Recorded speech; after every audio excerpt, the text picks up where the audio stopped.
Hi guys, welcome back to my channel. So today's video is all about how not to waste money while buying luxury. As many of you will probably know, buying luxury goods can be a very expensive business, and whilst I don't always get it right, I have been doing it for a very long time. So I thought I would share some of the mistakes I've made along the way, so hopefully you can learn from them. And whilst I don't feel like I have all that much general wisdom, I do feel like I've acquired a little bit of wisdom when it comes to buying luxury goods and luxury bags, which hopefully I can also impart as well. So I hope you guys enjoy this, and let's get started. So my first tip, and this is kind of the first step I think in terms of approaching any big luxury purchase, which is define what you want out of the purchase. And let's take for example the category of bags. I think that's easiest, but I think it's really helpful to identify what you want out of that bag, apart from kind of functional use cases for day-to-day life. I would also say it's important to kind of think ahead, and do you want something that is going to be like a wardrobe investment that you can have for decades, or are you happy to have more of an it bag style, which, you know, will probably look, you know, very kind of on trend for maybe 2 to 3 years, but you're not as fussed after that? Or do you want something in between? Like, do you not necessarily need or want it for decades, but you do want to have decent longevity, looking perhaps between 5 to 10 years? I think that's really important because it's really going to narrow down your options and help you determine what kind of style to go for. If you are really set on an investment for your wardrobe, something that you'll be able to own for decades, possibly even passing on to your children, then you're really going to narrow it down to just a few brands. And here I'm thinking of Hermes, Louis Vuitton and Chanel, and even then only a few bags within those brands. So for Hermes, maybe it's the Birkin and the Kelly, maybe the Constance. For Louis Vuitton, I think you're talking maybe Neverfull, Speedy, maybe 1 or 2 styles.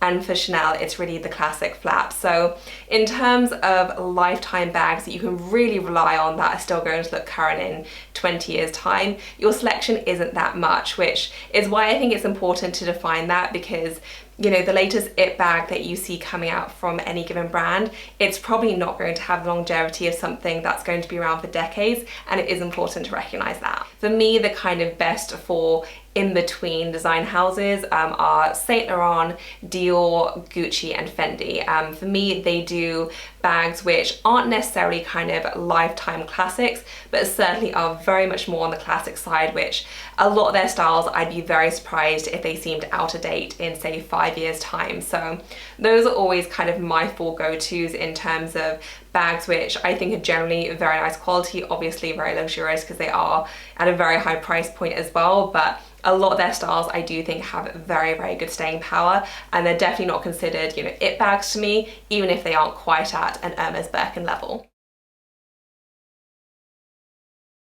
My second tip, which is kind of related to my first one, is be realistic about resale value. And whenever I talk about resale value, I will always get a few comments saying, I don't care about resale value, I just buy the item for me, which I think is a great mentality and approach in general. I have several styles which I just think I would never ever even dream of selling.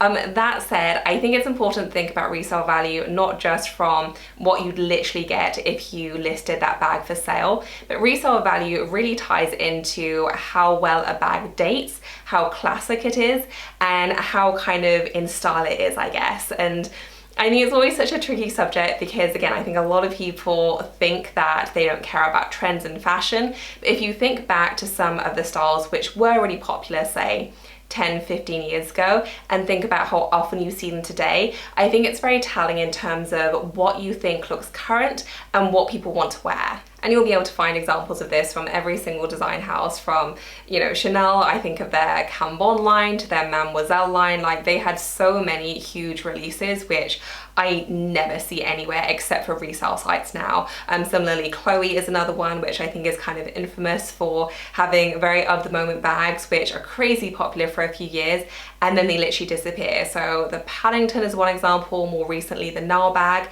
I can't remember the last time I saw either of those styles, because they really do just seem to disappear, not just in terms of social media, but in terms of seeing people out and about. You know, if you go to London, you'll see a lot of designer bags, and I can't remember the last time I saw any of those styles. So resale value, yes, you can take it at face value in terms of how much literally a bag will get on a resale marketplace, but I also think it's very telling in terms of how well a bag will date and how much you might want to wear it. Again, there will be some people who literally won't care, and in which case it probably doesn't apply to you, but most of us are kind of influenced in terms of fashion trends and what looks current.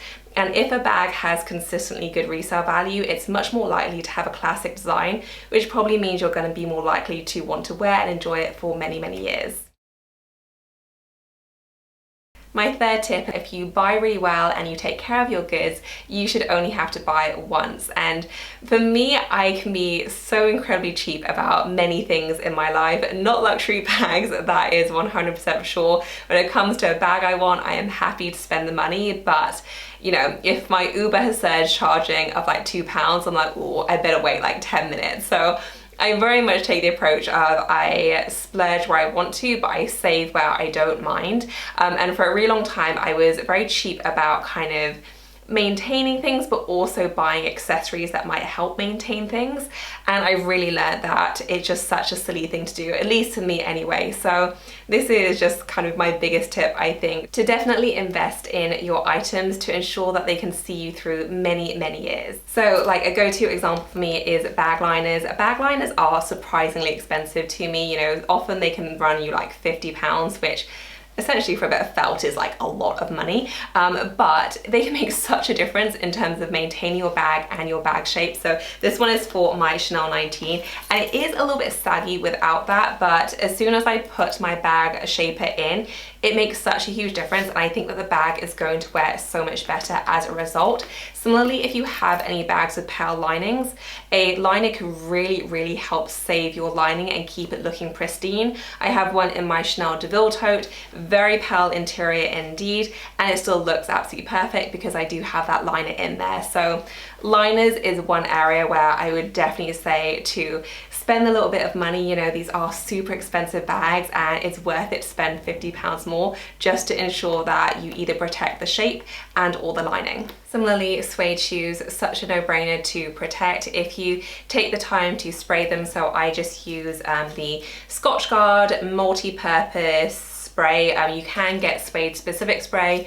I personally find that this works just fine, but it really is worth it. I wore these to a wedding, I think it was 3 weekends ago, sprayed them just before because I hadn't got around to it yet, and literally there is nothing wrong with them. It was all day long in the grass, so they were going to get kind of dirty, not a single mark on them. I didn't worry about them. It just makes things so carefree. So would definitely recommend Scotchgard. Colonel Pro is another really good one. This also works for color transfer either on denim or on bags as well. So this is what I use to spray on my bags. I think I'm probably more inclined to use the Colonel Pro. They both kind of work the same way, but in my head I always just feel like Colonel Pro is a little bit more suited to bags, but works great to protect against color transfer, and you can also spray them on your denim as well, or any clothing that might leak to help protect against color transfer. And then finally, I always like to keep on hand some cleaning creams as well. So my favorite one is the Colonel Carbon Gold. Such a lifesaver when it comes to any marks that you might get on anything. So I've used this on color transfer, I've used it on general kind of marks and dirt,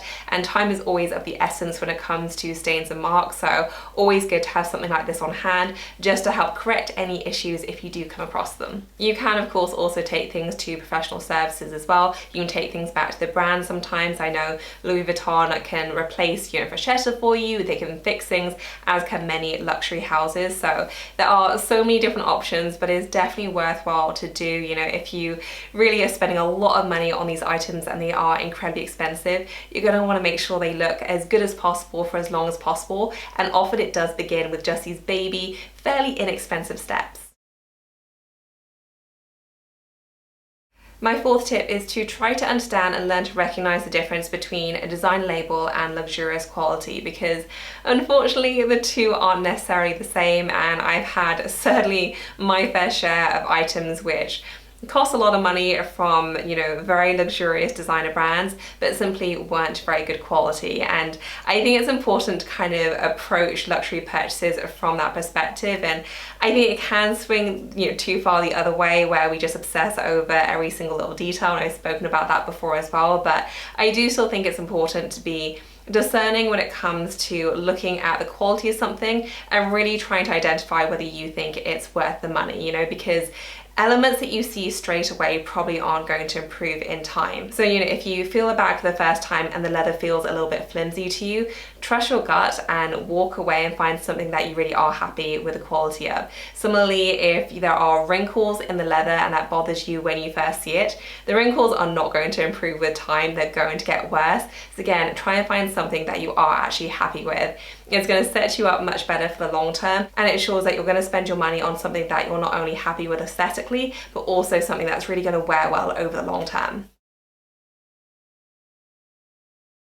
My next tip is to play it safe, and I know I'm going to get called boring for this one, but I'm a firm believer that really expensive, luxurious purchases are not where you should be experimenting with crazy new trends. For me, that is definitely what the high street is for. You know, you can experiment to your heart's content without breaking the bank. You can try out new styles and colors and really figure out what works for you without sacrificing and putting at risk a lot of money. And someone actually asked me a few weeks ago why in my background all my colors are the same in terms of my bags. You know, I do have different colors, but they definitely follow a theme, I guess. And the simple answer is that I've been buying bags for so long, I've already made so many mistakes when it comes to styles and colors that I don't want to make those same mistakes again. So I do buy a lot of the same colors that I know work for me, because I just don't see any point in trying to experiment again and probably wasting my money. And even now, I still make mistakes when it comes to shades. Like, that's one thing that I'm kind of learning now, that even if you can go for a brown bag and you like brown bags, there are so many shades, and the shade really can make a difference in terms of how much you're going to use it as well. So I am still learning with this one as well, but there are some colors that I know that I'm just not going to reach for. So there's very little point in me spending my money on them, because I know they'll be very short-lived in my collection. My next tip is to consider very expensive purchases for as long as possible. And very expensive will mean different things to different people. For one person, it might be a private jet. For another, it might be a Saint Laurent card holder. So work towards your budget as opposed to anyone else's. For me right now, anything over £2,000 when it comes to a bag or anything like that is something that I spend much more time thinking about, because anything over £2,000 per bag is just a lot of money to me still. You know, I do have several styles which are more than that, but they're generally the styles which I have mulled over for a very, very long time. So my kind of most recent example of that is my Chanel 19, and this is a good example as well because it did see a few price increases since I kind of first considered it. When it first came out, I really liked the style, but I wasn't sure if it was going to have enough longevity, if I would still like it in a year's time. And so even though I knew that Chanel had frequent price increases, even though I had people telling me to buy it now before the next price increase, I really wanted to kind of mull it over, wait it out just to see how things panned out. And then I did end up getting it. I think it was a bit more than a year later, and I'm really happy with it. But I'm still really happy that I waited, you know. Yes, I probably could have got it cheaper if I'd bought it straight away, but if I said that about every single purchase, I would have wasted a lot of money on bags which I just don't care about anymore. And there are literally so many examples of bags which, you know, I thought I would get, I really, really liked, but because they were over that £2,000 mark, I made myself wait, and either something happened or I just kind of fell out of love with them. From Louis Vuitton styles to Prada styles, just so many different varieties and different bag styles. And so even though, you know, when it comes to styles that did work out for me, I could have saved a little bit money. When I think of all those other bags which I saved a ton on because I didn't end up buying because I just didn't want them anymore, I saved way more. So I'd always say when it comes to anything that's a really, really major purchase for you, try and wait it out to see if you're really going to love it long term, if it's still popular, if you don't see something else that you like instead. When it comes to anything very expensive, I do think it's so worthwhile just spend a little bit extra time. My next tip, and this might be a bit of a controversial one, but is to think very hard before going down the reseller route, in the sense of paying more than retail to buy it from a reseller because you couldn't get it from the store. And this has become a really big thing with, you know, Chanel and Louis Vuitton, and it has been a very big thing with Hermes for a very long time. For me, I would never want to pay more than retail, just out of principle, to be honest with you. I think the whole reseller culture isn't particularly healthy, and I think it's kind of really fed into the whole social media hype and fear of missing out and this obsession with getting particular styles and bags, which is just a really vicious circle, and I think it's so easy to get sucked in. But I think it's always so important to take a step back and recognize that if you miss out on a style, it's really not the end of the world. And maybe this is just the benefit of perspective, because there have been some styles that I've had my heart set on, that I desperately wanted, and even the ones which, top of the list that I really wanted, that I tried everything to get. Now I just don't care. I can still recognize they were beautiful bags, I can still recognize that I would have liked to own them, but I just don't care now, because there's always another style, there's always something new to get excited about, to lust after. All these designer houses, that is their job, so it's their job to produce these bags which make you want them. And if you miss out on a style, it's just not going to be the end of the world. So for me, I would think long and hard before paying over retail. You're not getting that security of buying from the store, you're not getting the luxurious experience. I just don't think it's necessary, because there will always be something else on the horizon which you might also fall in love with. And finally, my very last tip is, if you are looking to kind of round out your bag collection, or if you're just starting out and you only want to get a few bags, I would definitely say try and focus in on multifunctional bags that can be worn a variety of ways, because so many of the bags that fit that category have become some of my absolute favorites. And they're not always the bags that I loved the most when buying them. Like, I obviously like them enough to get them, but a few bags in my collection, it was like, oh my goodness, like this is going to be my favorite style ever. And it hasn't always necessarily worked out to be true. And there are other styles which I liked enough when I got them, but my love for them actually grew over time, because I realized how incredibly useful they are. And the more useful something is, the more I'm going to want to wear it. And a good example of that is my Gucci Mini Diana. I loved it when I first got it, but my love has deepened so much ever since I got it. It's still one of my favorite bags to wear, and I genuinely get excited when I wear it. And it's just so useful, you hand wear it by the top handle. It works great as a crossbody. You can wear it on the shoulder. It works very well as a day bag. You can wear it as a crossbody, be hands-free, but it also works very nicely as an evening bag as well. And because it's so useful, it just makes me fall in love with it more every time I use it. So bags which, you definitely really like, but you grow to absolutely adore, are the foundations of any good wardrobe, in my opinion, and they're not always the most obvious ones. So I would definitely say, if you really focus in on how multifunctional a bag is, you're really upping your chances of getting fantastic bang for your buck and ensuring you'll be able to wear it so many different ways and for so many different occasions. So that is it for this video, guys. I hope that you enjoyed it. Let me know in the comment section below if you agreed or disagreed with my points. If you have any of your own points to add, I would love to hear them. Let me know down below. If you enjoyed the video, please do give us a thumbs up. And as always, thank you so much for watching. I will see you in my next one. Bye, guys. I don't know how or how you do it.